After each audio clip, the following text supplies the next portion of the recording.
نويت التعلم والتعليم والتذكر والتذكير والنفع والانتفاع والإفادة والاستفادة والحث على التمسك بكتاب الله وسنة رسوله صلى الله عليه وسلم والدعاء إلى الهدى والدلالة على الخير ابتغاء مرضاته وقربه وثوابه وحسن الخاتمة مع اللطف والعافية وصلاح العاقبة لهم قديم لا يمل سمعه تنزه عن قولهم وفعلهم ونياتي به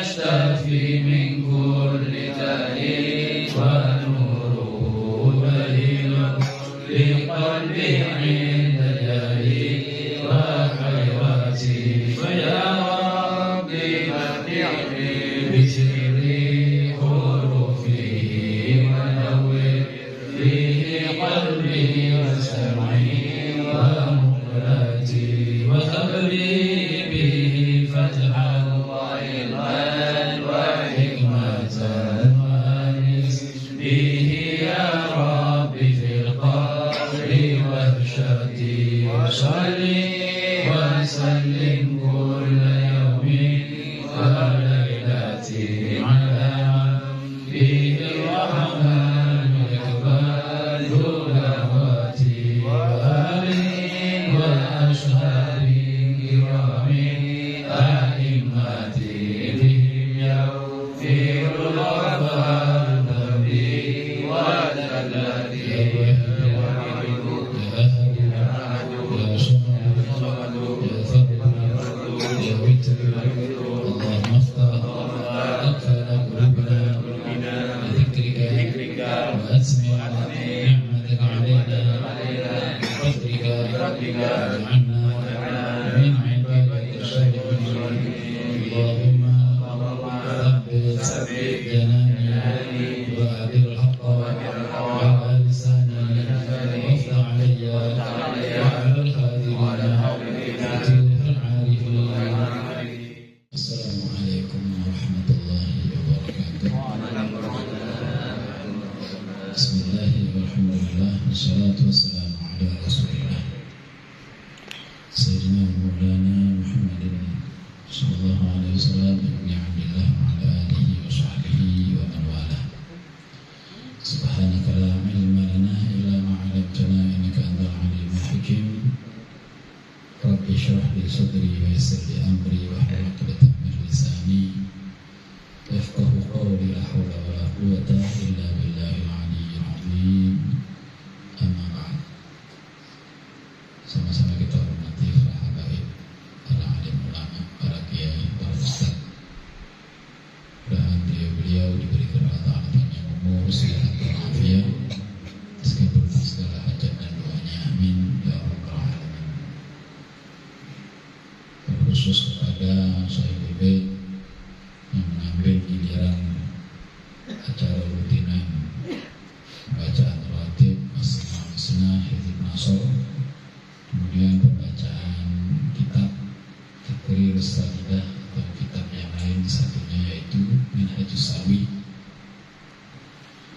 Alhamdulillah ditakdirkan oleh Allah Ta'ala kumpulan rawatib, tepatnya biasanya malam Rabu, tapi malam ini adalah malam Selasa karena memang permintaan daripada yang ingin mengambil giliran, karena kan malam Rabu bertepatan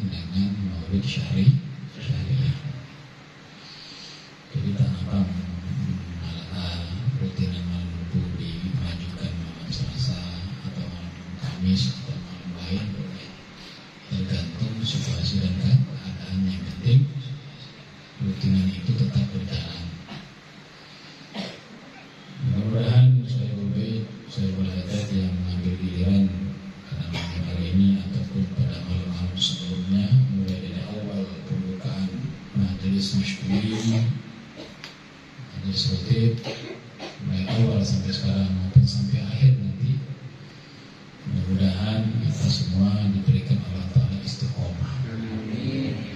Istiqomah di dalam iman, istiqomah di dalam Islam, istiqomah dalam menghadiri majelis ilmu. Amin ya rabbal alamin. Alhamdulillah, tadi sungguh sangat jelas yang telah diterangkan dalam kitab Syarah Ratul Haddad tentang masalah ziarah kubur dan yang lain-lainnya. Ternyata ziarah kubur adalah sunnah yang disunahkan atau yang disunahkan oleh Rasulullah SAW sesuai dengan yang diambil daripada istinbat firman Allah Subhanahu wa Ta'ala. Kemudian tata cara berziarah tadi sudah dijelaskan dengan adab, dengan niat yang betul-betul karena Allah Ta'ala ziarah bukan karena ingin keluyuran, bukan. Adapun situasi dan kondisi di tempat pemakaman para wali menghadapi hal-hal yang negatif di sana, ada juga keterangannya caranya. Caranya ada juga. Semua sudah lengkap. Jadi ilmu itu lengkap apabila kita pelajari. Orang terjerumus dalam satu kesalahan dikarenakan dia belum menguasai bab ilmu. Kalau dia belum menguasai bab tentang ilmu tasawuf, maka dia akan terjerumus di dalam kesesatan di dalam tasawuf. Orang yang belum menguasai ilmu fikih, maka dia akan tersesat di dalam amalia syariatnya. Orang yang tidak menguasai ilmu akidah, maka dia akan menjadi syirik. Orang yang tidak mendalami, menguasai ilmu-ilmu yang lain seperti ilmu adab, akhlak, maka dia tidak akan menjadi orang yang beradab dan berakhlak. Dari itu, kita yang mulai awal belajar mulai dari nol, terus saja kita belajar mencari ilmu. Mungkin kita masih banyak kekurangannya, maka terus menimba ilmu sampai sempurna kita pahami semua, mulai dari syariatnya, tasawufnya, tauhidnya, akhlak, adab, semua. Walaupun seumpama kita masih banyak kekurangan. Jangan sampai dengan kekurangan itu kemudian menjadikan kita jauh dari majelis jangan. Justru kekurangan itu kita harus sempurnakan dengan hadir ke majelis ilmu. Hadirin yang dirahmati Allah, inti daripada pengajian pada malam hari ini yang dibahas tadi sudah jelas, dan Al-Fagir hanya ingin mengikuti atau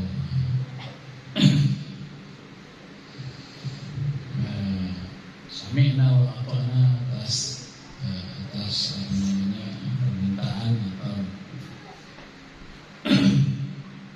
daripada tuan rumah, sami'na wa ata'na daripada Ustaz yang memberikan waktu untuk menambahi atau memberikan saran atau saran daripada majelis kita pada malam hari ini, insyaallah hanya menjalankan sunnah Rasulullah SAW. Di dalam ucapan atau kalimat itu ada 3 kedudukan. Kedudukan yang paling tinggi adalah kalamullah, itu namanya bahasa kita firman. Ucapan yang di bawah kalamullah atau Al-Quran itu namanya hadis. Kalau di Indonesia kan sabda Rasul. Ucapan yang di bawahnya hadis namanya fatwa. Fatwa dari para aulia, para ulama. Yang keempat itu intimas, jadi ucapan yang sesama manusia perkataan. Di sini kita ingin membaca sedikit tentang fatwa Imam Abu Hamid bin Muhammad bin Ahmad Al-Ghazali Al-Tusi. Imam Ghazali ini adalah pimpinan daripada ulama ahli tasawuf. Pimpinannya adalah Imam Abu Hamid bin Muhammad Al-Ghazali. Semua para ahli ulama yang ahli tasawuf banyak mungkin daripada kitab Imam Ghazali. Dan Imam Ghazali radhiyallahu anhu, wal ilmu nafi' ma yazid bi khaufika min Allah ta'ala. Imam Ghazali menjelaskan kita ini kan sudah lama belajar ilmu hadis. Haul bukan 1 tahun 2 tahun, sudah belasan tahun. Haul di mana-mana pergi, manakib pergi, sholawat Nabi datang, baca. Rutinan maulid arba'in 46. Tapi kita harus tahu hasilnya apakah ada. Maka di sini kita hubungkan dengan ilmu nafi. Ilmu nafi yang kita dapatkan di maulid arba'in apa? Ilmu yang bermanfaat yang kita dapatkan di kumpulan setiap malam Rabu apa? Ilmu nafi yang bermanfaat yang kita dapatkan dalam ziarah kubur, pergi ke haul, atau membaca manhaj itu apa? Kita harus tahu, atau kita harus rasakan. Jangan sampai kita hanya sekedar majelis selesai pula, tidak ada bekas. Selesai maulid, selesai juga maulid, hati tidak ada bekas. Tidak ada bekas daripada sir atau nur atau faidah daripada maulid, sir atau nur atau faidah daripada ilmu yang kita pelajari sudah bertahun-tahun. Jangan takut. Maka perlu kita kaji. Di sini Imam Ghazali mengatakan, Masyaallah, wal ilmu nafi' ma yazidu fi khaufika min Allah. Tahuilah bahwasanya kata Imam Ghazali, ilmu yang bermanfaat itu adalah yang mana ilmu seseorang itu bertambah takutnya kepada Allah. Nah, di sini hadirin kita perlu tanyakan diri kita masing-masing. Apakah kita sudah takut kepada Allah atau belum? Yang menjadikan sebab Allah murka, umpama tidak bermaksiat kepada Allah, tidak meninggalkan kewajiban yang diperintahkan Allah. Di luar itu ada juga sesuatu perbuatan atau ucapan atau prasangka hati atau sikap yang menjadi Allah murka. Maka kita perlu menjaga diri, jangan sampai kita ini tidak punya rasa takut kepada Allah. Itu sifatnya masing-masing. Dan berapa persen takutnya seseorang hamba itu kepada Allah itu berbeda-beda. Ada yang berapa persen, ada yang sampai 100%, ada yang 50%, ada yang 30%. Ada yang setiap jam menteliti jam. Sekarang pada jam 5, menunggu jam 6. Alhamdulillah jam 6. Saya masih ada istighfar dalam jam. Ada yang sampai begitu. Ada yang dari pagi sholat duha masih diri kasih baca tiba-tiba azan zuhur. Wah, sudah berapa jam saya berdiri, sekarang azan zuhur. Wah, ternyata tangan saya masih bisa gerak, saya masih ada umur. Sampai begitu. Jadi hasilnya ada, hasilnya ada. Kalau tidak ada hasilnya berarti ilmu tadi masih belum bermanfaat. Kalau belum ada hasilnya, takut kita pada Allah, belum ada rasa takut, berarti ilmu kita masih jalan di tempat hati. Kalau begitu berarti kita tetap saja istiqomah supaya mendapatkan hasil. Belum ada rasa takut, belum, masih sedikit. Maka jangan stop.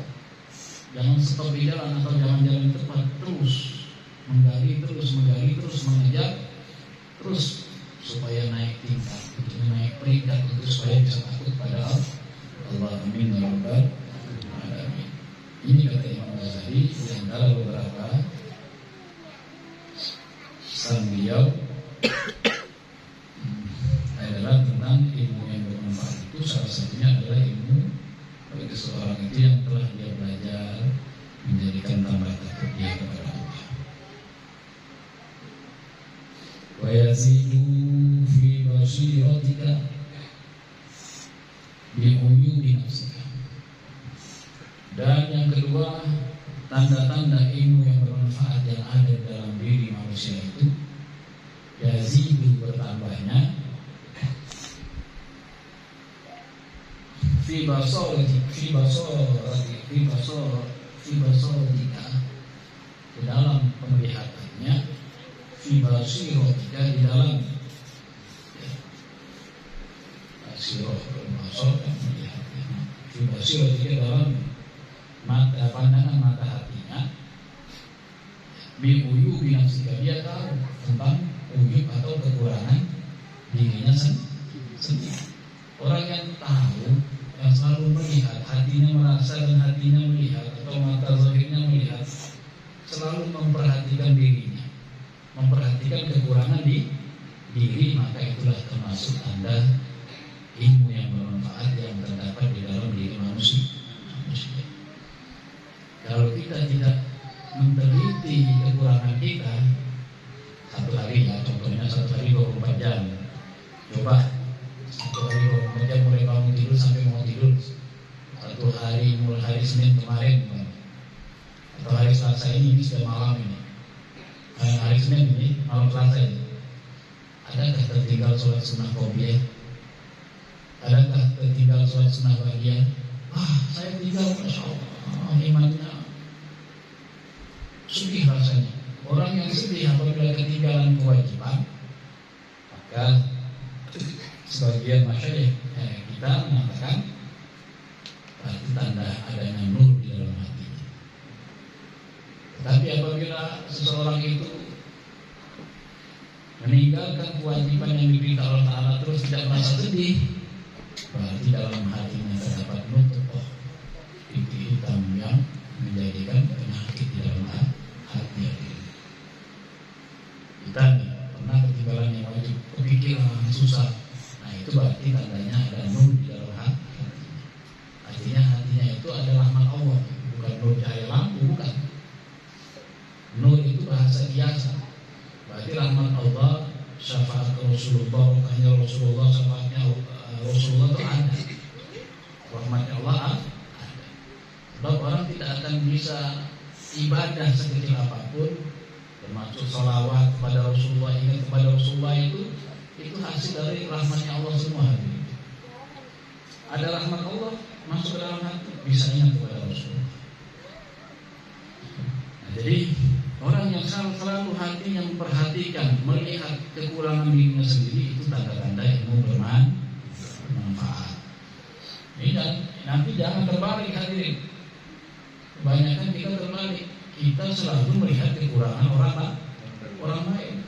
Justru terkadang kekurangan orang lain yang kita tahu, kekurangan diri sendiri kita nggak tahu, kita tidak periksa.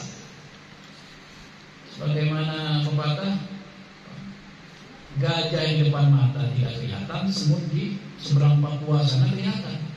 Artinya aib sendiri tidak kelihatan, kok aib orang dicari, kekurangan orang kok dicari.